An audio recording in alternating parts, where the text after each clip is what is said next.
একটা পানির ঝাড়, সেই শাখার সময় থেকে এটা এখানে রাখা হয়েছে। এটাতে পানি সংরক্ষণ করা হতো, এখান থেকে পানি নিয়ে সবাই ক্ষেত্রে, যদিও এখন পানি নেই।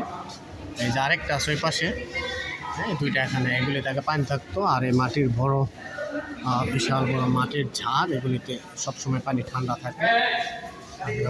এখন এটাতেও পানি নেই।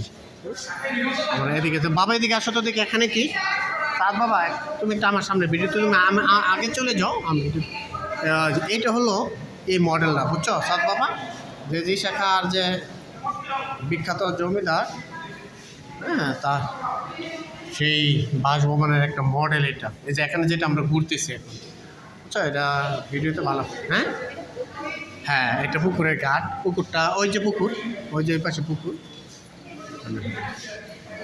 এটা আর ভিডিওতে লাইটিং কম, ভালো দেখা যাচ্ছে না। তাদের কারুকাজগুলা, যেমন তার সে পুরানো আমলের যে কারুকাজ এখনও খুব মনোমুগ্ধ, মন আকর্ষণ করে। সুন্দর সেই চিত্রকর্ম, প্রত্যেকটা ভবনের চিত্রকর্ম ফুটিয়ে তুলেছে। এই যে কত সুন্দর, এখান থেকে যদি দেখায়, এটা অনেক বড়, ভিডিওতে সব একেবারে দেখানো যায় না। ভিডিও আছে এখানে, সব সাবধানে বাবা, সাবধানে। একটু ভিতরে যাবো এখান দিয়া। এই যে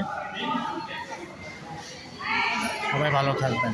আজকে সব শর্ট ভিডিও করবো আমি, 1-2 মিনিট করে সব শর্ট ভিডিওর মাধ্যমে সব কিছু পাবেন ইনশাল্লাহ। সবাই ভালো থাকবেন, সুস্থ থাকবেন।